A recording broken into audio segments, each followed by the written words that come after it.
I just got hit with a little bit of news on something while talking to my roommate and wanted to do this video while it was stuck in my head.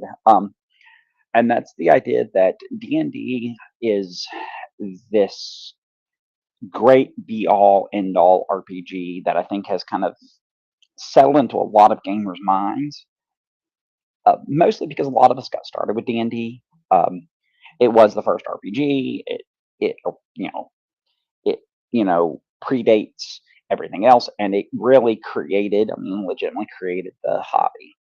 So what we do is we look at D&D through these rose-tinted glasses, and we tend to look at D&D as if um, it's the only game that's really, oh, it's a complete game and all these other things. And I'm going to argue in this video that first off, it's not a complete game. There are plenty of flaws with every edition of D&D from 0e to 5.5. Um, and everything in between. And then also, there are a lot of really, really, really good fantasy RPGs out there that are not D&D that deserve more attention, and that if you were to give them the proper attention, you would find that you have a better experience with them based on what you're trying to do. Um, and so the first half of that, of course, is the fact that D&D is not a complete game. It has its own flaws. It has its own issues. Um, whether we want to admit that or not, uh, everything that we can think of from early editions through modern editions, there are plenty of flaws in there. The attack tables were, they were unnecessary. They became simplified, of course, into THACO and everything else, which had its own set of problems. Proficiencies and non-weapon proficiencies created problems for second edition. Um, there were a lot of flaws throughout every edition. Zero E became, back me because there were a lot of issues in Zero E that needed to be addressed.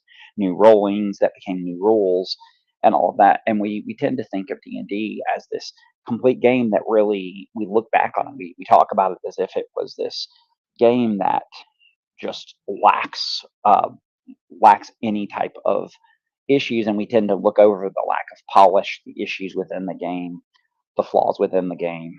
Uh, Now, none of that is to say that D&D is a bad game in and of itself. I certainly enjoy D&D. I've played. That's what I played for a long time. It's what I learned to play when I first learned. So D&D is not a bad game. It's just not the game that tend to uh, we tend to memorialize it as. And so that's a huge issue for the hobbyist right now, in that we tend to look at D&D as if D&D is the be all end all of fantasy RPGs. Oh my God, it does so much, but it really doesn't. Um, D&D does one particular thing, and that is generically it does high fantasy games fairly well, mid to high fantasy very well, but it doesn't really do a whole lot else well. Um, I have seen attempts to make it low fantasy. It doesn't really work. I have seen games that have tried to strip out and readjust rules from all sorts of different editions, strip out rules, even with campaign settings that were supposed to be a little darker, a little more low fantasy, say Dark Sun. Even those settings had their own set of problems, their own set of issues with how they adjusted the rules and how the rules changed everything to match those settings.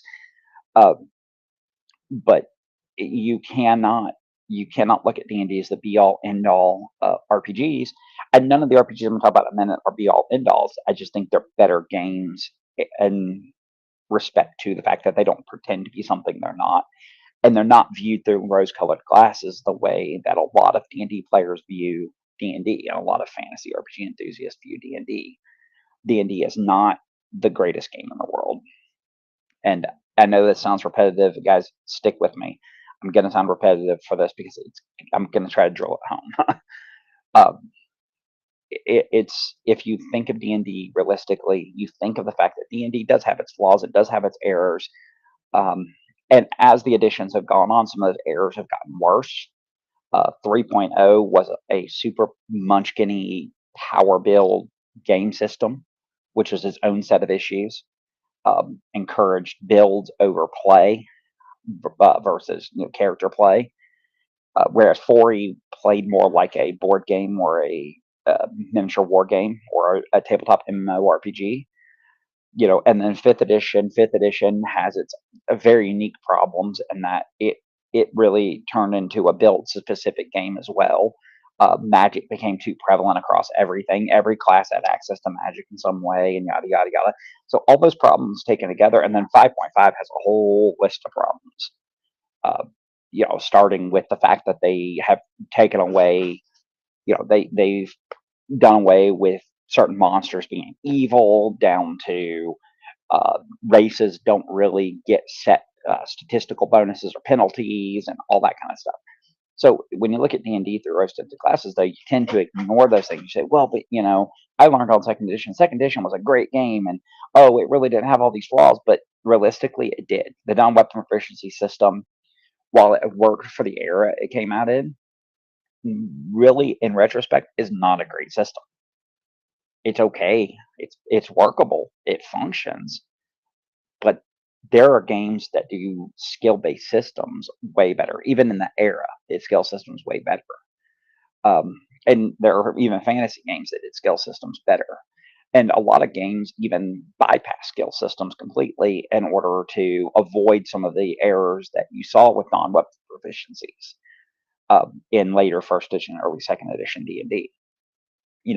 I'll give you another good example for second edition. The critical hit tables were complicated and weird and awkward, and so D&D, we view D&D second edition as that's what you got your teeth on. We say, oh, it was a great game and all blah blah blah. Yeah, but if you go back and look at it in context of what we now know about game design and kind of how games flow easier and smoother, and I'm not talking about modern D&D. I'm talking about other games that have taught us, new ways to view, random chance and all that kind of stuff, even regressive systems. We see a lot of new and cool ways to do things that D&D just bypassed um, for various reasons. So, D&D itself is viewed through those lenses and through that view because, like I said, a lot of us cut our teeth on it. A lot of us learned on second edition, first edition, zero edition D&D. Um, but that doesn't mean, like I said, doesn't mean D&D is a bad game. Doesn't mean that it's not workable. But when you look at it that way, you're looking at it through a lens that's not necessarily true. You're choosing to ignore things that could be fixed with simple fixes or simple resolutions that may not have been well known at the time or may not have seemed functional at the time, but in retrospect and through years of playtesting and playing other games and things like that, you see that they actually do work. Um, and and that, by the way, that's without getting into the skills and powers book and all that kind of stuff that just absolutely train wrecked D&D second edition later in second edition's lifespan. Uh, like I said, and then I said, if you get in the third edition, that's a whole separate argument altogether. But so if we're looking at D&D realistically, D&D does what it does well, but D&D doesn't do a lot well. There's a lot of things that have to be fixed. That's why there's a lot of house rules. There's a lot of rolling table rulings and stuff like that at D&D tables. It's because D&D has a lot of flaws and it has a lot of errors and it has a lot of gaping holes, just like any RPG will have. Now, that being said, there are great fantasy RPGs out there, both modern and dead, that do what D&D tries to do just as well.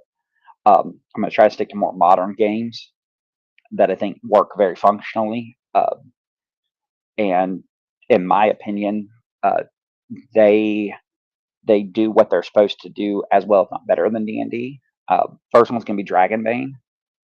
Dragonbane is an incredibly simple system. It's regressive. It's a very good system. It uses a regressive die mechanic. It's a very good system, very simple system. Does not require a lot of heavy math. And honestly, it really has not changed that much from its early editions.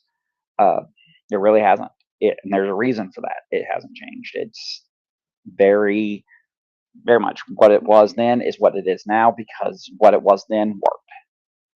Um, I'm going to reiterate Dragon Warriors. Dragon Warriors really did not change. When they republished Dragon Warriors, they did some cleanup on it and stuff, but the rules themselves, they really didn't have to do anything with it because the rules for Dragon Warriors just work. They're functional. Um, and they're really good at doing that medieval kind of gritty, low fantasy, you know, magic is rare kind of world. Those are two of the great ones. On another hand, you've got games like The One Ring, which emulates Tolkien incredibly well. I mean, yeah, that's what it's written for, but it's a better fantasy game than D&D is because it doesn't try to be something it's not. It's not being used by players as something it's not. So those games are realistically just, in my opinion, better games. They're more functional games. Um, there's tons of games out there that you can play that are just, in my opinion, if you're looking for a specific type of fantasy setting that's not IP based, such as Conan.